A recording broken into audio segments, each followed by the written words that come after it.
জানা ও চেনার নামই শিক্ষা। শিক্ষা হলো সভ্যতার বাহন, আর জাতির উন্নতি নির্ভর করে শিক্ষার উপর। শিক্ষা লাভ ও বিস্তারের স্থানই হলো বিদ্যালয়। প্রিয় দর্শক, স্বাগত জানাচ্ছি বিদ্যালয়ের পরিচিতিমূলক অনুষ্ঠান প্রিয় বিদ্যালয় দেখার জন্য।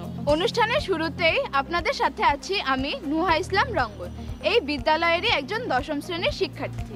আজ আপনাদের দেখাবো নারায়ণগঞ্জের ঐতিহ্যবাহী বিদ্যালয়গুলোর মধ্যে অন্যতম একটি বিদ্যালয় Morgan girls school and college. চলুন ঘুরে আসি।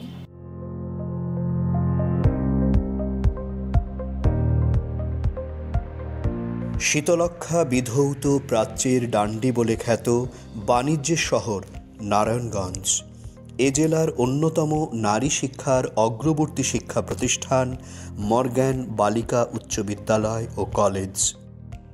1910 খ্রিস্টাব্দে নারায়ণগঞ্জ জেলার পৌর প্রশাসক মিস্টার মর্গ্যান সাহেবের বদান্যতায় বিদ্যালয়টি প্রতিষ্ঠিত হয় এবং কৃতজ্ঞতাস্বরূপ তাঁরই নামে বিদ্যালয়টির নামকরণ করা হয়। প্রতিষ্ঠা লগ্নে এই বিদ্যালয়ের প্রধান শিক্ষক ছিলেন বিমল দাস।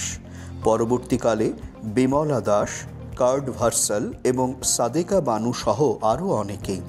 উল্লেখ্য যে এরই ধারাবাহিকতায় 1952তে ভাষা আন্দোলনের সময় এই বিদ্যালয়ের প্রধান শিক্ষিকা হিসেবে দায়িত্ব পালন করেন মমতাজ বেগম, যিনি ভাষা আন্দোলন সংগ্রামে অংশগ্রহণ করেন এবং তৎকালীন পাকিস্তানি সামরিক জান্তা রোষানলে পড়ে কারাবরণ করেন একজন ভাষা সৈনিক হিসেবে এবং 2012 খ্রিস্টাব্দে রাষ্ট্রীয় সম্মানে ভূষিত হন মরণোত্তর 21 পদকের মাধ্যমে।